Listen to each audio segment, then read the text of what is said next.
गावासाठीचा जो जिव्हाळ्याचा प्रश्न झालेला आहे आणि तुमच्या आजूबाजूची ती तुमची जे 10-12 गावं आहेत, तो म्हणजे तुमच्या साठवण तलावाचा प्रश्न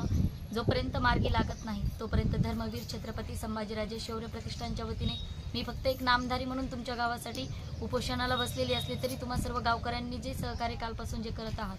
कुठलाही प्रशासकीय अधिकारी किंवा कुठलाही आमदार कुठलाही खासदार जरी या उपोषण सोडवायला आला तरी सुद्धा मी आमच्या प्रतिष्ठानच्या वतीने तुम्हाला एक ग्वाही देते की जोपर्यंत तुमचा साठवण तलावाचा प्रश्न मार्गी लागत नाही तोपर्यंत उपोषण मागे घेण्यात येणार नाही। तुम्ही सर्वांनी सुद्धा असं सहकार्य राहू दे आणि तुमच्या सहकार्याची गरज ही तुमच्या सर्वांच्या जिव्हाळ्याच्या प्रश्नासाठी आहे। ज्यावेळेस आपण सर्वजण ताकदीने उभा राहू, ज्या पद्धतीने तुम्ही लोकसभेवरती बहिष्कार टाकला त्यांना तुमच्या मताची गरज त्यावेळेला नसेल, पण येणाऱ्या विधानसभेला बीडच्या प्रत्येक नेत्याला तुमच्या मतांची गरज राहणार आहे। त्यामुळे आपण सुद्धा याच काळामध्ये त्यांच्या मतावरती बहिष्कार ज्या पद्धतीने तुम्ही लोकसभेला टाकला यावेळेस ते तुमच्या दाराशी नक्कीच येणार आहे आणि आपण आपला प्रश्न मार्गी लावणार।